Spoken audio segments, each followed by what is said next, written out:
जे सिद्धा अर्थ भी ला लीए ना, नानक निर्गुण गुण करे, तो गुरु नानक देव जी निर्गुण आरियां नूं गुण समेत कर दिंदे ने। गुणवंतियां गुण दे, जिन्हां दे कोल गुण हुंदा उन्हां नूं होर गुण दे दिंदे ने, कहंदे बंदा अच्छा इहनूं होर गुण दओ। तो जिवें बरसात हुंदी है ना, बरसात जदों हुंदी है जिथे बिल्कुल भी पानी नहीं खड़ा, जिन्हां छप्पड़ां विच उन्हां विच भी पानी पै जांदा, जिथे पहलां पानी है उत्थे होर पानी पै जांदा। इस तरह ही गुरु नानक साहब जी जदों कथा करते हैं, आप कृपा करते हैं, तो जिन्हां कोल तां बिल्कुल कुछ भी नहीं, जिहड़े बिल्कुल नास्तिक जे ने, निशरदक ने, उन्हां विच शरधा पैदा कर दिंदे ने। हौली हौली वो भी बन जाते हैं श्रद्धालु गुरु घर दे। जिन्हां दे विच गुण हैगे ने उन्हां नूं होर गुण दे दिंदे ने, नाम दी बरखा करके होर भर दिंदे ने उन्हां नूं। पर एक गल है कि तेहा कोई ना सुझई, झज्जा अखर आउण करके भारा बन जाता बहुत है। वैसे तो झई अखर जिहड़ा है बहुत हल्का बनता है, झई, पर जदों ये पहला अखर कोई लग जाए ना, सुझ, फिर इउं बन जाए सुझई। अझूझ है वो जाप साहब च ना, झंझ है, वो बोलना बहुत औखा है। आप वैसे आम तौर पर उत्थे जज्जा ही ज़्यादा वरतते हैं, अझूझ है, झंझ है, पर है वो झज्जे दोवें। इस करके झज्जे दो बोलण लई थोड़ा जोर लगदा। इत्थे भी तेहा कोई ना सुझई, ओह जिहा कोई नहीं सुझदा, कोई दिखदा नहीं, जे तिस गुण कोए करे, जिहड़ा उस वाहिगुरू ते परोपकार करे।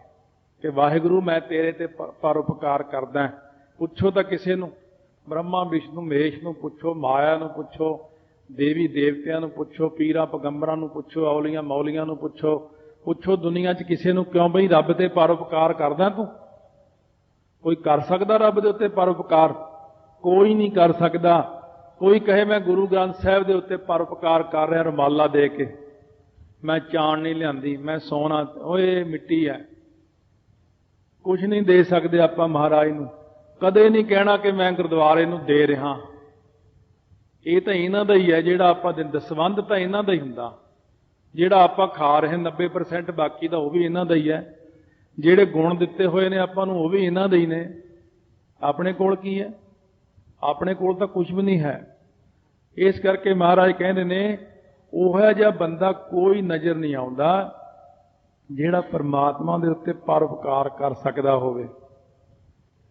परोपकार करना परमात्मा उत्ते बहुत औखा। किने करना? कोई नहीं कर सकता।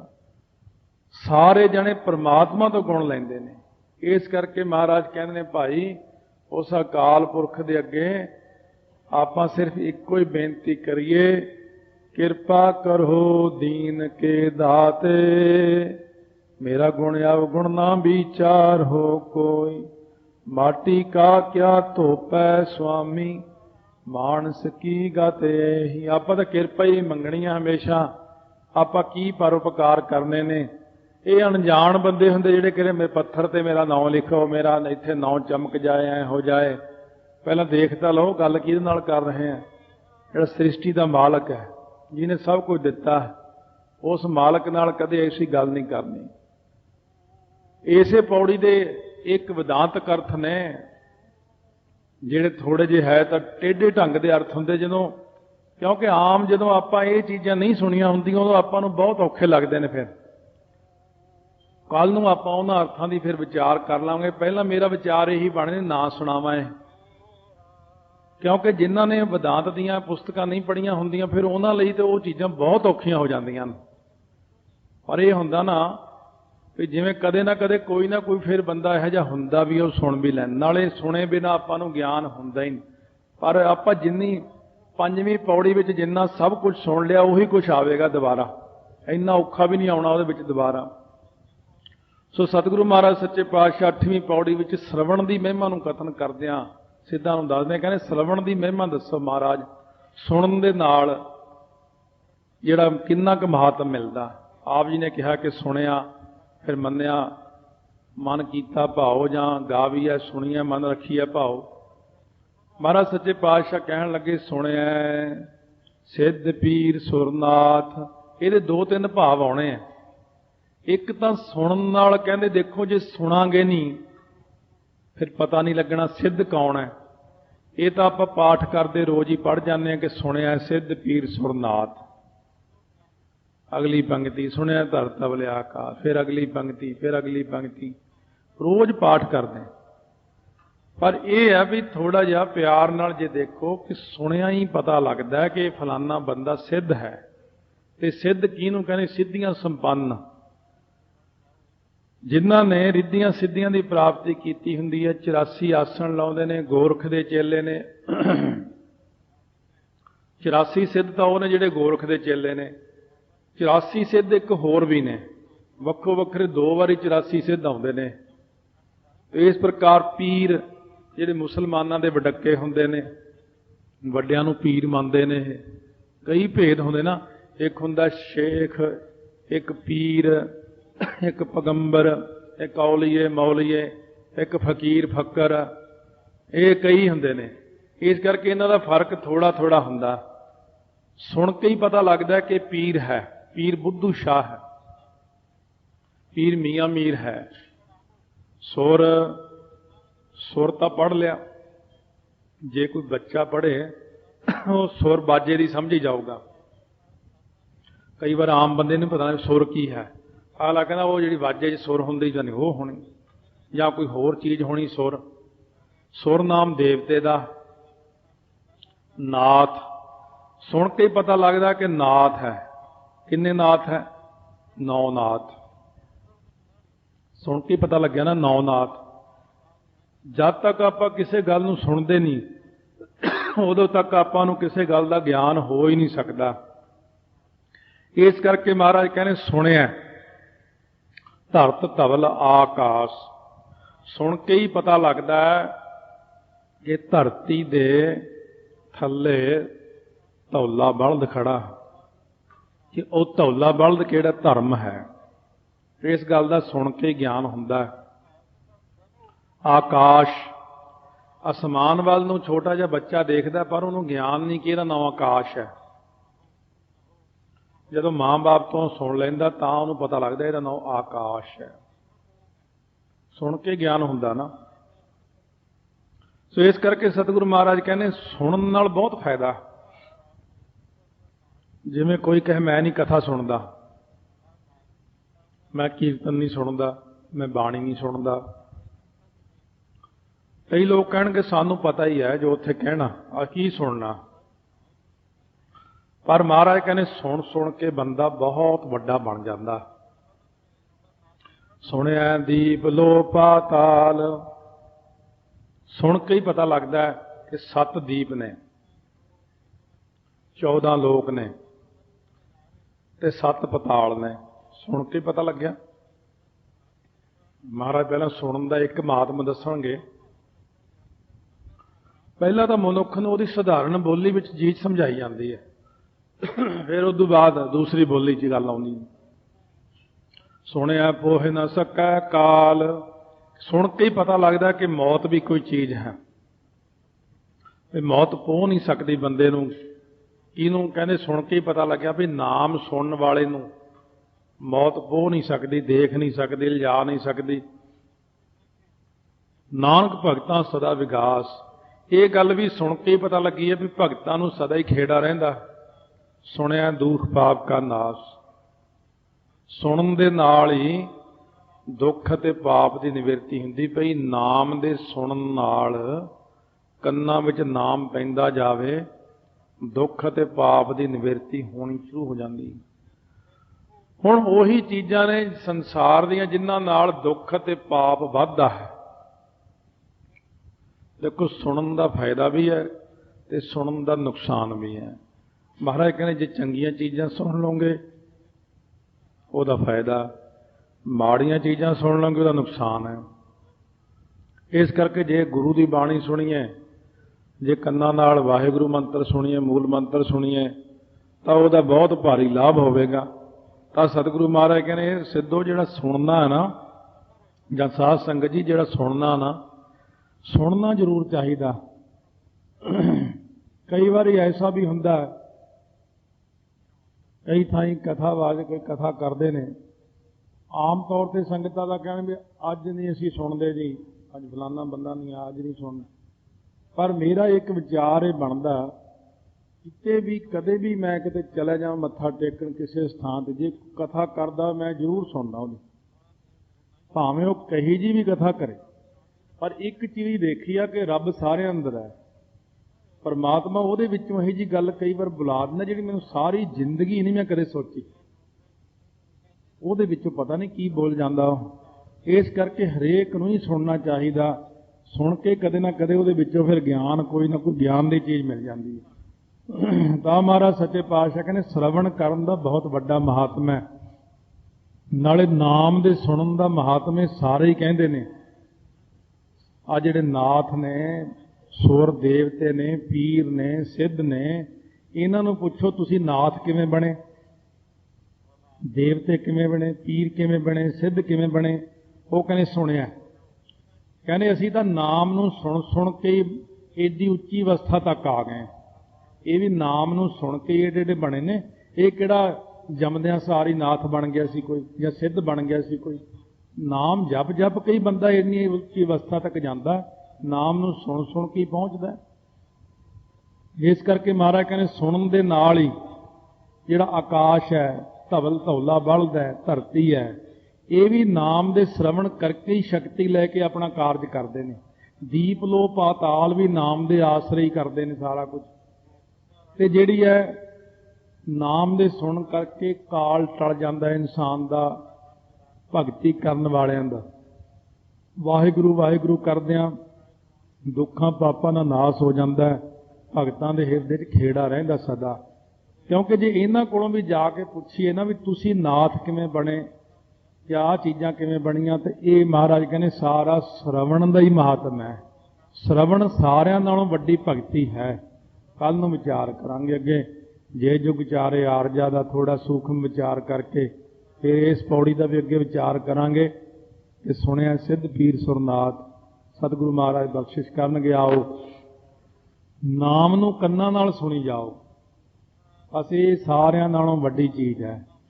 ਬਾਕੀ ਦੀਆਂ ਗੱਲਾਂ ਜਿਹੜੀਆਂ ਨੇ ਇਸ ਤੋਂ ਥੱਲੇ ਬਹੁਤ ਕੁਛ ਹੈਗਾ, ਇੱਥੇ ਧਿਆਨ ਕਰੋ, ਉੱਥੇ ਧਿਆਨ ਕਰੋ, ਆਹ ਗੱਲ ਕਰੋ, ਉਹ ਕਰੋ, ਸਾਰੀਆਂ ਗੱਲਾਂ ਨਾਲੋਂ ਸ਼੍ਰੋਮਣੀ ਜਿਹੜੀ ਆ ਨਾ, ਮਹਾਰਾਜ ਨੇ ਜਿਹੜੇ ਬਚਨ ਕੀਤੇ, ਗਾਵੀ ਹੈ, ਸੁਣੀ ਹੈ, ਮਨ ਰੱਖੀ ਹੈ ਭਾਓ, ਇਹ ਸਭ ਤੋਂ ਵੱਡੀ ਮਹਾਰਾਜ ਦੀ ਸਿੱਖਿਆ ਹੈ ਕਿ ਮੂੰਹ ਨਾਲ ਬੋਲੋ ਤੇ ਕੰਨਾਂ ਨਾਲ ਬਾਣੀ ਨੂੰ ਸੁਣੀ ਜਾਓ। ਵਾਹਿਗੁਰੂ ਵਾਹਿਗੁਰੂ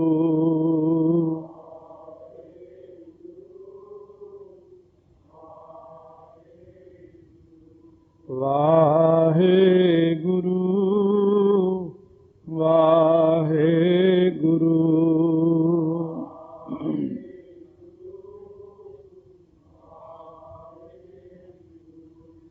ਵਾਹਿਗੁਰੂ ਵਾਹਿਗੁਰੂ। ਪੌੜੀ ਤੇ ਆਪਣੇ ਤੇ ਕਿਰਪਾ ਕੀਤੀ ਸੀ। ਕੁਛ ਐਸੇ ਅਰਥ ਨੇ ਜਿਹੜੇ ਅੱਜ ਦੇ ਯੁੱਗ 'ਚ ਅਲੋਪ ਹੋਏ ਨੇ। ਕਿਉਂ? ਇੱਕ ਨਵੀਂ ਚੀਜ਼ ਚੱਲੀ, ਨਵੇਂ ਵਿਦਵਾਨ ਆਏ। ਕੁਝ ਪੁਰਾਣੇ ਵਿਦਵਾਨਾਂ ਦੀਆਂ ਚੀਜ਼ਾਂ ਨੇ ਜਿਹੜੀਆਂ ਪੁਰਾਣੇ ਵਿਦਵਾਨ ਜਿਵੇਂ ਹੁਣ ਵੀ ਬੈਠੇ ਨੇ, ਜਦੋਂ ਕਦੇ ਕੈਸਟ ਵਿੱਚ ਉਹ ਸਿੱਧੇ ਸਾਦੇ ਅਰਥ ਸੁਣਦੇ ਨੇ, ਪਰ ਉਹ ਕਹਿ ਵੀ ਦਿੰਦੇ ਨੇ ਜਿਹੜੇ ਉਹ ਅਰਥ ਸੀ ਦੂਸਰੇ ਗਾਉਣੀ ਅਰਥ, ਇਹ ਸੰਕੇਤੀ ਅਰਥ, ਕਈ ਤਰ੍ਹਾਂ ਦੇ ਅਰਥ ਨੇ, ਉਹ ਅਰਥ ਨਹੀਂ ਲਾਏ। ਉਹਨਾਂ ਵਾਸਤੇ ਇਹ ਜਿਹੀ ਚੀਜ਼ ਲਾਉਣੀ ਪੈਂਦੀ ਹੈ।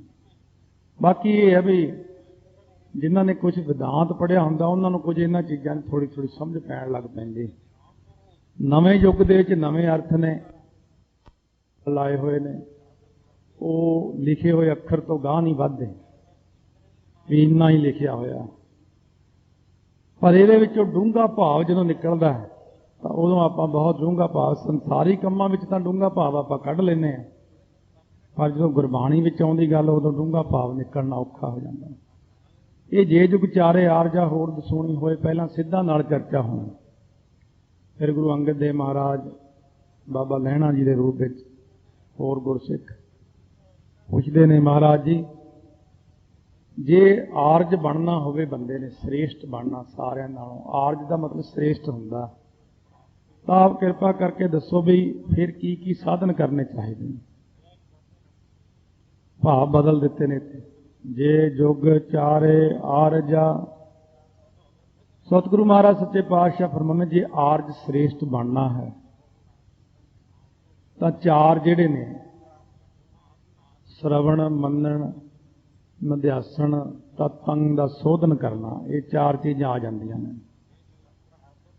फिर ये जिहड़े चार ने विराग विवेक खड़समती मोख इच्छा, ਇਹਦੀ व्याख्या की लोड़ नहीं क्योंकि ये आप पहला ही कर चुके हैं। इस करके जिहड़ी पहला व्याख्या की हुंदी ਉਹਦੀ यही मौज रहिंदी है कि बाद विच ਉਹਨੂੰ दुबारा व्याख्या करने की लोड़ नहीं पैंदी। श्रवण मनन अध्यासन तत्पंग का शोधन भी आपने सुनिया, वो भी आप पंजवीं पौड़ी सारा कुछ कर चुके हैं। तो पंजवीं पौड़ी विच ही आपने विराग विवेक खड़समती मोख इच्छा ये आप उदों कीता सी जदों अधिकारी अनुबंध संबंध अनुबंध विषय अनुबंध ये अनुबंध आए। सो सतगुरु महाराज कहने जे श्रेष्ठ बनना है तो जिहड़े चार साधन ने इन्हां दे युग तो भाव संयुक्त हो के जदों जीव चलदा है विराग विच विवेक विच खड़समती विच मोख इच्छा विच इहदे संयुक्त हो के चलदा है, फिर ਉਹਦੇ ਨਾਲ ਕੀ ਵਰਤਦੀ है होर दसूणी होए। फिर दा जिहड़ी दवैश है इस दवैश तो ਇਹਦੀ ਬਿਰਤੀ साधना करके ऊणी हो जाती है। ਕਿਹੜੀ ਜਿਹੜੀ ਦਵੈਸ਼ ਦੇਣ ਵਾਲੀ ਚੀਜ਼ ਹੈ ਨਾ ਉਹ ਹੈਗੀ ਅਵਿਦਿਆ। ਅਵਿਦਿਆ ਤੋਂ ਜੇ ਆਪਣੇ ਆਪ ਨੂੰ ਪਰੇ ਕਰਨਾ ਹੋਵੇ ਤਾਂ ਇਹ ਚਾਰ ਸਾਧਨਾਂ ਦੀ ਲੋੜ ਪੈਂਦੀ ਹੈ क्योंकि चार साधना तो बिना जीव की अविद्या जाती नहीं। फिर जिहड़ी ये अविद्या है ये तो अते जिहड़ियां दसे इंद्रियां ने इन्हां नूं ऊणियां करना काम क्रोध लोभ मोह हंकार विषयां तो। ये ऊणियां हो जाणगियां जदों खाली हो जाणगियां दसो इंद्रियां विषयां तो रहत कर लवांगे चार साधना दे संयुक्त हो के फिर परमेश्वर नूं कित्थे जाण लवांगे जी। नवां खंडां विच जाणिए अठी पैरी अठ खंड नावां खंड शरीर, ये खंड है साडा नौवां खंड। इस करके इसमें नाम निधान एक भल है गुणी गहीर। अठी पैरी अठ खंड नौवां खंड शरीर नवां खंडां विच जाणिए। नौवें खंड वाले शरीर नौ ਜਿਹੜੇ ਖੰਡ ਨੇ ਸਰੀਰ ਦੇ ਇਹਦੇ ਵਿੱਚ ਪਰਮੇਸ਼ਰ ਨੂੰ ਫਿਰ ਜਾਣ ਲਈਦਾ। ਨਾਲ ਚੱਲੇ ਸਭ ਕੋਏ, ਜਦੋਂ ਆਪਾਂ ਇੱਕ ਪੱਖ ਵਿੱਚ ਇਹਨਾਂ ਨੂੰ ਨਾਲ ਲੈਂਦੇ ਆ ਵਿਰਾਗ ਵਿਵੇਕ ਖੜਸਮਤੀ ਮੋਖ ਇੱਛਾ ਨੂੰ, ਪਰਮੇਸ਼ਰ ਦੀ ਪ੍ਰਾਪਤੀ ਹੋ ਜਾਂਦੀ, ਹਿਰਦੇ 'ਚ ਬ੍ਰਹਮ ਨੂੰ ਦੇਖ ਲੈਂਦੇ ਆ ਤਾਂ ਕਾਮ ਕ੍ਰੋਧ ਲੋਭ ਮੋਹ ਹੰਕਾਰ ਨਿੰਦਾ ਚੁਗਲੀ ਬਦੀ ਵਕੀਲੀ ਈਰਖਾ ਦਵੈਸ਼ जिन्नी गंदगी है सारी चली जाती है, हर एक चीज़ ही नाश हो जाती है। तो जिहड़े शुभ गुण ने वो अंदर नूं आने शुरू हो जाते हैं। नाल चले सब कोए सत संतोख दया धर्म विचार मिठा बोलना निव चलना धीरज रखना, ये सारे शुभ गुण अंदर नूं आने शुरू हो जाते हैं।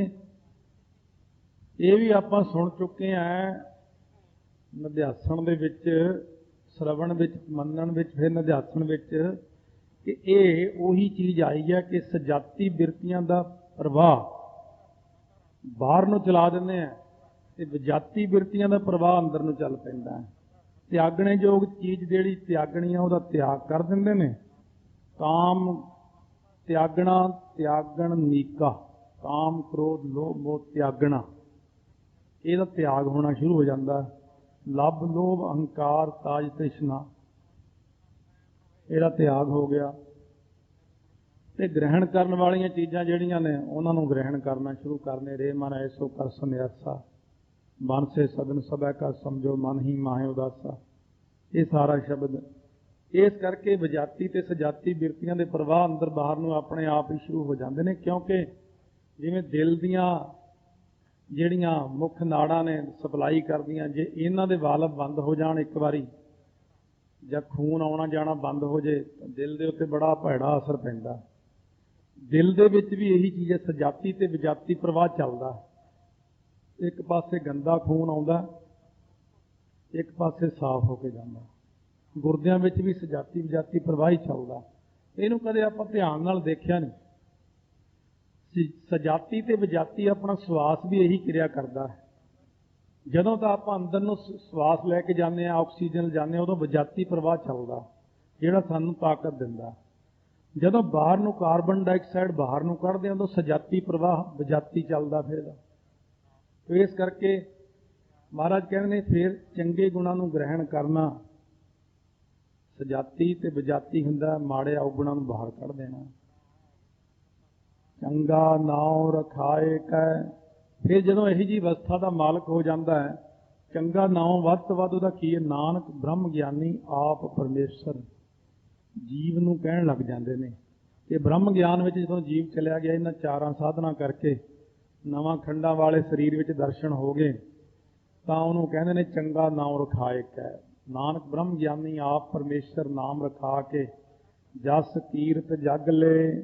ਫਿਰ ਸੰਸਾਰ ਦੇ ਅੰਦਰ ਜਸ ਹੁੰਦਾ, ਪਰਲੋਕ ਵਿੱਚ ਉਹਦੀ ਕੀਰਤੀ ਹੁੰਦੀ, ਜਿਉਂਦਿਆਂ ਜਸ ਹੁੰਦਾ। ਪੂਰਨ ਬ੍ਰਹਮ ਗਿਆਨ 'ਚ ਜਾ ਕੇ ਕੋਈ ਲਾਲਚ, ਕੋਈ ਤ੍ਰਿਸ਼ਨਾ, ਕੋਈ ਵਿਸ਼ੇ, ਇਹੀ ਜੀ ਕੋਈ ਚੀਜ਼ ਨਹੀਂ ਰਹਿੰਦੀ, ਸਭ ਖਤਮ ਹੋ ਜਾਂਦੀਆਂ ਨੇ। ਤਾਂ ਮਹਾਰਾਜ ਸੱਚੇ ਪਾਤਸ਼ਾਹ ਕਹਿਣਗੇ ਜੇ ਤਿਸ ਨਜ਼ਰ ਨਾ ਆਵਈ, ਜੇ ਤੋਂ ਭਾਵ ਜਿਹੜੀ ਤਿਸ ਤ੍ਰਿਸ਼ਨਾ ਨਾ ਉਹਦੇ ਅੰਦਰ ਨਜ਼ਰ ਹੀ ਨਹੀਂ ਆਉਂਦੀ। ਤ੍ਰਿਸ਼ਨਾ ਸਰੀਰ ਤੋਂ ਲੈ ਕੇ ਪੈਰਾਂ ਤੱਕ ਸਾਰੀ ਤ੍ਰਿਸ਼ਨਾ ਹੀ ਮੁੱਕ ਜਾਂਦੀ ਹੈ ਉਹਦੇ ਅੰਦਰੋਂ। ਜੇ ਚਾਰਾਂ ਸਾਧਨਾਂ ਦੇ ਸੰਯੁਕਤ ਹੋ ਕੇ ਇੱਕ ਵਾਰ ਕੰਮ ਸ਼ੁਰੂ ਕਰ ਦਈਏ, ਤਾਂ 9 ਖੰਡਾਂ ਵਾਲੇ ਸਰੀਰ ਅੰਦਰ ਇੱਕ ਵਾਰ ਵਾਹਿਗੁਰੂ ਨੂੰ ਦੇਖ ਲਈਏ, ਤਾਂ ਤ੍ਰਿਸ਼ਨਾ ਨਾਮੇ ਚੀਜ਼ ਉੱਥੇ ਰਹਿੰਦੀ ਹੀ ਨਹੀਂ, ਕਿਉਂਕਿ ਮਾਇਆ ਦੀ ਸ਼ਕਤੀ ਹੈ ਤ੍ਰਿਸ਼ਨਾ। ਜਿੰਨੀ ਮਰਜ਼ੀ ਆ ਜੇ ਬੰਦੇ ਦਾ ਮਨ ਭਰਦਾ ਨਹੀਂ, ਪਰ ਬ੍ਰਹਮ ਗਿਆਨੀ ਇਸ ਤ੍ਰਿਸ਼ਨਾ ਤੋਂ ਦੂਰ ਹੋ ਜਾਂਦੇ ਨੇ। ਉਹਨਾਂ ਦੇ ਮਨ ਦੇ ਅੰਦਰ ਇੱਕੋ ਹੀ ਲਾਲਸਾ ਬਣੀ ਰਹਿੰਦੀ ਹੈ ਕਿ ਵੱਧ ਤੋਂ ਵੱਧ ਨਾਮ ਜਪੀਏ। ਬ੍ਰਹਮ ਗਿਆਨੀ ਬਣ ਕੇ ਵੱਧ ਤੋਂ ਵੱਧ ਪਰਉਪਕਾਰ ਕਰਦੇ ਨੇ, ਸੰਸਾਰ ਦਾ ਭਲਾ ਕਰਦੇ ਨੇ, ਆਪ ਜਪਿਆ ਰਹਿ ਨਾਮ ਜਪਾਵੇ ਦੀ ਕਿਰਿਆ ਨੂੰ ਕਰਦੇ ਨੇ। ਇਸ ਕਰਕੇ ਤਾਂ ਬਾਤ ਨਾ ਪੁੱਛੈ ਕਿ ਇਹ 3 ਚੀਜ਼ਾਂ ਹੁੰਦੀਆਂ ਨੇ, ਵਾਏ ਪਿੱਤ ਕਫ। ਵਾਏ ਤੋਂ ਵਾਤ, ਵਾਤ ਤੋਂ ਹੁੰਦੀ ਹੈ ਪੌਣ ਹਵਾ। ਕਿਸੇ ਦੇ ਸਰੀਰ ਵਿੱਚ ਵਾਤ ਦਾ ਵਾਧਾ ਹੋ ਜਾਂਦਾ, ਉਹਦੇ ਸਰੀਰ ਨੂੰ ਵਾਤ ਨੁਕਸਾਨ ਦੇਣ ਲੱਗ ਜਾਂਦੀ। ਵਾਤ ਕਹਿੰਦੇ ਨੇ ਪੌਣ ਨੂੰ। ਪੌਣ ਹੁੰਦੀ ਵਾਸ਼ਨਾ ਦੀ, ਤੇ ਜਿਹੜੀ ਵਾਸ਼ਨਾ ਨਾ, ਤਾਂ ਵਾਤ ਨਾ ਪੁੱਛੈ ਕਿ ਕੀ ਪੁੱਛਦੇ ਹੋ, ਕਹਿੰਦੇ ਫਿਰ ਉੱਥੇ ਕੋਈ ਵਾਸ਼ਨਾ ਰਹਿੰਦੀ ਹੀ ਨਹੀਂ। ਕੀਟਾ ਅੰਦਰ ਕੀਟ ਕਰ, ਜਿਹੜੀ ਹੁੰਦੀ ਹੈ ਨਾ ਮੈਲ, ਕੀਟ ਮੈਲ ਨੂੰ ਕਹਿੰਦੇ ਕੀਟਾ। ਕੀਟਾ ਮੈਲ ਕਿਹੜੀ ਹੁੰਦੀ ਹੈ, ਜਿਹੜੀ ਆਪਣੇ ਅੰਦਰ ਮਲ ਵਿਖੇਪ ਅਵਰਨ ਦੀ ਮੈਲ ਹੈ। ਇਹਨੂੰ ਕੀਟ ਅਰਥ ਹੁੰਦਾ ਕੱਟਣਾ। ਆਪਣੇ ਅੰਦਰ ਦੀ ਮਲ ਵਿਖੇਪ ਅਵਰਨ ਦੀ ਮੈਲ ਨੂੰ ਕੱਟ ਕੇ ਆਪਣੇ ਆਪ ਨੂੰ ਇੰਨਾ ਸ਼ੁੱਧ ਕਰ ਲੈਂਦੇ ਨੇ। ਦੋਸ਼ੀ ਦੋਸ਼ ਧਰੇ, ਦੋਸ਼ੀ ਜਿਹੜੇ ਕਾਮ ਕ੍ਰੋਧ ਲੋਭ ਮੋਹ ਹੰਕਾਰ ਨੇ, ਉਹ ਉਲਟਾ ਕੇ ਬ੍ਰਹਮ ਗਿਆਨੀ ਵਿੱਚ ਦੋਸ਼ ਧਰਨ ਲੱਗ ਜਾਂਦੇ ਨੇ। ਕਿਵੇਂ? ਜਿਵੇਂ ਕੋਈ ਬੰਦਾ ਗੁਰਦੁਆਰਾ ਮੋਤੀ ਬਾਗ, ਮੈਂ ਵੈਸੇ ਹੀ ਗੱਲ ਕਰ ਰਿਹਾ, ਉੱਥੇ ਕੋਈ ਬੰਦਾ ਜੁੱਤੀ ਚੱਕ ਕੇ ਲੈ ਗਿਆ, ਫੜਿਆ ਗਿਆ, ਕੁੱਟ ਪਈ, ਮੁੜ ਕੇ ਇੱਥੇ ਆ ਗਿਆ। ਇੱਥੇ ਆ ਕੇ ਦੇਖੋ ਜੀ ਮੋਤੀ ਬਾਗ ਕਿੰਨਾ ਪ੍ਰਬੰਧ ਮਾੜਾ, ਦੇਖੋ ਜੀ ਉੱਥੇ ਤਾਂ ਸਾਰੇ ਮਾੜੇ ਨੇ ਜੀ, ਮੈਨੂੰ ਬੜਾ ਕੁੱਟਿਆ ਜੀ, ਮੈਨੂੰ ਐਂ ਕੀਤਾ ਜੀ। ਉਹਨੇ ਆਪਣੀ ਗੱਲ ਨਹੀਂ ਦੱਸਣੀ ਕਿ ਮੈਂ ਉੱਥੇ ਜੁੱਤੀ ਚੱਕੀ। ਉੱਥੇ ਦੇ ਪ੍ਰਬੰਧ ਨੂੰ ਮਾੜਾ ਕਹੇਗਾ, ਸੰਗਤ ਨੂੰ ਮਾੜਾ ਕਹੇਗਾ, ਲੋਕਾਂ ਨੂੰ ਮਾੜਾ ਕਹੇਗਾ। ਇਸ ਪ੍ਰਕਾਰ ਜਿਹੜੇ ਦੋਸ਼ੀ ਨੇ ਉਲਟਾ ਕੇ ਉਲਟ ਦੋਸ਼ ਧਰਦੇ ਨੇ, ਉਲਟਾ ਚੋਰ ਕੁਤਵਾਲ ਕੋ ਡਾਂਟੇ। ਇਸੇ ਤਰ੍ਹਾਂ ਇੱਥੇ ਕਾਮ ਕ੍ਰੋਧ ਲੋਭ ਮੋਹ ਹੰਕਾਰ ਉਲਟਾ ਕੇ ਬ੍ਰਹਮ ਗਿਆਨੀ ਜੀ ਦੋਸ਼ ਇਹ ਲਾਉਂਦੇ ਨੇ। ਉਹ ਕਹਿੰਦੇ ਨੇ ਇਹ ਨੇਤਰੋ ਮੇਰੇ ਹਰ ਤੁਮ ਮੈਂ ਜੋਤ ਧਰੀ ਹਰ ਬਿਨ ਅਵਰ ਨਾ ਦੇਖੋ। ਕੋਈ ਤਾਂ ਇਹ ਕਰਨ ਲੱਗ ਪਿਆ, ਇਹ ਸਰਵਣੋ ਮੇਰੇ ਉਹ ਸੱਚ ਹੈ ਸੁਣਨ ਨੂੰ ਬਿਠਾਏ। ਚੰਗਾ ਭਲਾ ਨਿੰਦਾ ਚੁਗਲੀ ਸੁਣਦਾ ਸੀ, ਹੁਣ ਬਾਣੀ ਸੁਣਨ ਲੱਗ ਪਿਆ। ਉਹ ਉਲਟਾ ਦੋਸ਼ ਧਰਦੇ ਨੇ ਇਹਦੇ ਤੇ। ਚੰਗਾ ਭਲਾ ਇਹਦੇ ਹਿਰਦੇ 'ਚ ਅਸੀਂ ਵਸਦੇ ਸੀ। ਜਿਵੇਂ ਕਿਰਾਏਦਾਰ 25-30 ਸਾਲ ਤੋਂ ਬੈਠਾ, ਉਹਨੂੰ ਫੜ ਕੇ ਬਾਹਰ ਕੱਢ ਦਈਏ, ਉਹ ਉਲਟਾ ਮਾਲਕ ਮਕਾਨ ਨੂੰ ਸੜਕ ਤੇ ਖੜ ਕੇ ਗਾਲਾਂ, ਲੋਕ ਕਹਿਣ ਵੀ ਤੈਨੂੰ ਕੀ ਹੋ ਗਿਆ? ਕਹਿੰਦਾ ਦੱਸੋ ਜੀ, ਸਾਨੂੰ ਬੱਚਿਆਂ ਸਮੇਤ ਕੱਢਤਾ ਇੱਥੇ। ਜਾਂ ਮਾਲਕ ਮਕਾਨ ਨੂੰ ਪੁੱਛਿਆ, ਕਹਿੰਦਾ ਕਬਜ਼ਾ ਹੀ ਕਰਕੇ ਬਹਿ ਗਿਆ, ਮੈਂ ਤਰਸ ਕਰਕੇ ਇਹਨਾਂ ਮਕਾਨ ਦਿੱਤਾ। ਉਹ ਕਾਮ ਕਰੋ ਲੋਭ ਮੋਹ ਹੰਕਾਰ ਨੂੰ ਬ੍ਰਹਮ ਗਿਆਨੀ ਨੇ ਜਦੋਂ ਬਾਹਰ ਕੱਢਿਆ, ਬਾਹਰ ਖੜ ਕੇ ਰੌਲਾ ਪਾਉਂਦੇ ਨੇ, ਕਹਿੰਦੇ ਦੇਖੋ ਜੀ, ਨੈਣ ਨਾ ਦੇਖਿਆ ਸਾਧ ਸੇ ਨੈਣ ਬਿਹਾਲਿਆ। ਦੋਸ਼ ਆਪਣੇ ਉਲਟ ਦੋਸ਼ ਲਾਉਂਦੇ ਨੇ। ਇਸ ਕਰਕੇ ਮਹਾਰਾਜ ਕਹਿੰਦੇ ਦੋਸ਼ੀ ਜਿਹੜੇ ਨੇ ਉਹ ਉਲਟਾ ਦੋਸ਼ ਲਾਉਂਦੇ ਨੇ। ਹੁਣ ਲਾਈ ਜਾਓ, ਅਸੀਂ ਤਾਂ ਤੁਹਾਨੂੰ ਕੱਢ ਕੇ ਬਾਹਰ ਮਾਰਿਆ। ਕਾਮ ਕ੍ਰੋਧ ਲੋਭ ਮੋਹ ਹੰਕਾਰ ਸਾਰੀਆਂ ਚੀਜ਼ਾਂ ਬਾਹਰ ਕੱਢ ਦਿੱਤੀਆਂ। ਹੁਣ ਉਹ ਜਿਹੜਾ ਐਸਾ ਬ੍ਰਹਮ ਗਿਆਨੀ ਮਹਾਂਪੁਰਸ਼ ਬਣ ਜਾਂਦਾ, ਬਾਬਾ ਲਹਿਣਾ ਜੀ ਗੁਰੂ ਨਾਨਕ ਸਾਹਿਬ ਉਪਦੇਸ਼ ਕਰਦੇ ਨੇ, ਨਾਨਕ ਨਿਰਗੁਣ ਗੁਣ ਕਰੇ। ਉਹ ਬ੍ਰਹਮ ਗਿਆਨੀ 'ਚ ਵੀ ਸਾਡੇ ਜਿੰਨੀ ਸਮਰੱਥਾ ਹੋ ਜਾਂਦੀ ਹੈ। ਉਹ ਵੀ ਨਿਰਗੁਣਿਆਰਿਆਂ ਨੂੰ ਗੁਣ ਦੇਣ ਲੱਗ ਪੈਂਦਾ। ਮੇਰੇ ਅਤੇ ਬਾਬੇ ਬੁੱਢੇ 'ਚ ਕੋਈ ਫਰਕ ਨਹੀਂ ਹੈ, ਮੇਰੇ ਅਤੇ ਭਾਈ ਬਿਧੀ ਚੰਦ 'ਚ ਕੋਈ ਫਰਕ ਨਹੀਂ ਹੈ। ਕਿਹਾ ਨਾ ਮਹਾਰਾਜ ਜੀ ਨੇ, ਸਤਿਗੁਰੂ ਮਹਾਰਾਜ ਸੱਚੇ ਪਾਤਸ਼ਾਹ ਬੜਾ ਕੁਝ ਕਹਿੰਦੇ ਨੇ। ਕਹਿੰਦੇ ਲਓ ਬਈ, ਜਿਹਨੇ ਸਾਡੇ ਦਰਸ਼ਨ ਕਰਨੇ ਨੇ, ਜੇ ਅਸੀਂ ਨਾ ਮਿਲੀਏ, ਭਾਈ ਬਿਧੀ ਚੰਦ ਦੇ ਦਰਸ਼ਨ ਕਰ ਲਿਆ ਕਰੋ। ਸਾਡੇ ਦਰਸ਼ਨਾਂ ਜਿੰਨਾ ਹੀ ਫਲ ਹੈ ਮੇਰੇ ਪਿਆਰੇ ਦਾ। ਨਿਰਗੁਣਿਆਰਿਆਂ ਨੂੰ ਗੁਣ ਦਿੰਦੇ ਨੇ ਸੱਚੇ ਪਾਤਸ਼ਾਹ, ਕਿਉਂਕਿ ਬ੍ਰਹਮ ਗਿਆਨੀ ਆਪ ਪਰਮੇਸ਼ਰ ਦੇ ਰੂਪ ਵਿੱਚ ਹੋ ਜਾਂਦਾ। ਜਿਨ੍ਹਾਂ ਵਿੱਚ ਗੁਣ ਨਹੀਂ ਹੁੰਦੇ ਉਹਨਾਂ ਨੂੰ ਗੁਣ ਦੇ ਦਿੰਦੇ ਨੇ। ਜਿਵੇਂ ਸਾਡੇ ਵਰਗੇ ਰੁਲਦੇ ਫਿਰਦੇ ਸੀ, ਮਹਾਂਪੁਰਸ਼ਾਂ ਕੋਲ ਚਲੇ ਗਏ, ਉਹਨਾਂ ਨੇ ਸਾਨੂੰ ਕਥਾ ਦਾ ਗੁਣ ਦੇਤਾ। ਕੋਸ਼ਿਸ਼ ਕੀਰਤਨ ਸਿਖਾਉਣ ਦੀ ਵੀ ਕੀਤੀ, ਪਰ ਕਥਾ ਦੀ ਜ਼ਿਆਦਾ ਹੀ ਬਹੁਲਤਾ ਹੋ ਗਈ। ਸੋ ਇਸ ਕਰਕੇ ਜਿਹੜਾ ਬਿਲਕੁਲ ਘਰ ਦੇ ਪੁੱਛਦੇ ਨਹੀਂ, ਜਿਹਨੂੰ ਕਿਤੇ ਕੋਈ ਨਾ ਪੁੱਛੇ, ਜੇ ਕਿਸੇ ਮਹਾਂਪੁਰਸ਼ ਕੋਲ ਚਲਿਆ ਜਾਏ, ਉਹਨੂੰ ਘੜ ਕੇ ਹੀਰਾ ਬਣਾ ਦਿੰਦੇ ਨੇ। ਉਹ 'ਚ ਗੁਣ ਹੀ ਗੁਣ ਭਰ ਦਿੰਦੇ ਨੇ। ਗੁਣਵੰਤਿਆਂ ਗੁਣ ਦੇ, ਜੇ ਕੋਈ ਪਹਿਲਾਂ ਤੋਂ ਹੀ ਗੁਣ ਵਾਲਾ, ਉਸ ਬੰਦੇ ਨੂੰ ਬ੍ਰਹਮ ਗਿਆਨੀ ਕਹਿੰਦਾ ਹੋਰ ਗੁਣ ਲੈ ਲੈ ਭਾਈ, ਉਹਨੂੰ ਹੋਰ ਗੁਣ ਦਿੰਦੇ ਨੇ। ਜੇ 2 ਗੁਣ ਨੇ ਤਾਂ ਤੇਰੇ 'ਚ 4 ਕਰ ਦਿੰਦੇ ਆ, 4 ਵਾਲੇ ਨੂੰ 6 ਗੁਣਾ ਵਾਲਾ ਬਣਾ ਦਿੰਦੇ ਆ। ਇਉਂ ਗੁਣ ਦੇ ਦਿੰਦੇ ਨੇ। ਤੇਹਾ ਕੋਈ ਨਾ ਸੁਝਈ ਜੇ ਤਿਸ ਗੁਣ ਕੋ, ਉਹ ਜਿਹਾ ਨਹੀਂ ਕੋਈ ਸੁਝਦਾ ਜਿਹੜਾ ਬ੍ਰਹਮ ਗਿਆਨੀ ਦੇ ਉੱਤੇ ਪਰਉਪਕਾਰ ਕਰੇ, ਜਿਹੜਾ ਬ੍ਰਹਮ ਗਿਆਨੀ ਨੂੰ ਕਹੇ ਮੈਂ ਤੇਰੇ ਉੱਤੇ ਪਰਉਪਕਾਰ ਕਰਦਾ ਹਾਂ। ਜਿਵੇਂ ਭਾਈ ਗੜੀਆ ਸੀ, ਭਾਈ ਦੌਲੇ ਨੇ ਜਦੋਂ ਉਹਦੇ ਕੋਲੋਂ ਪਾਠ ਸੁਣਿਆ ਸ੍ਰੀ ਸੁਖਮਨੀ ਸਾਹਿਬ ਦਾ, ਦੇਖਿਆ ਭਾਈ ਗੜੀਏ ਦੀ ਜੁੱਤੀ ਟੁੱਟੀ ਹੋਈ ਹੈ, ਤੁਰਿਆ ਜਾ ਰਿਹਾ। ਮੁਸਲਮਾਨ ਫਕੀਰ ਸੀ ਦੌਲਾ, ਮਿੱਤਰ ਉਹਦਾ। ਕਹਿੰਦਾ ਵੀ ਜੁੱਤੀ ਸਿੱਖ ਦੀ ਟੁੱਟੀ ਹੋਈ ਹੈ, ਬਈ ਬੜਾ ਤਰਸ ਆਇਆ ਮਨ 'ਚ।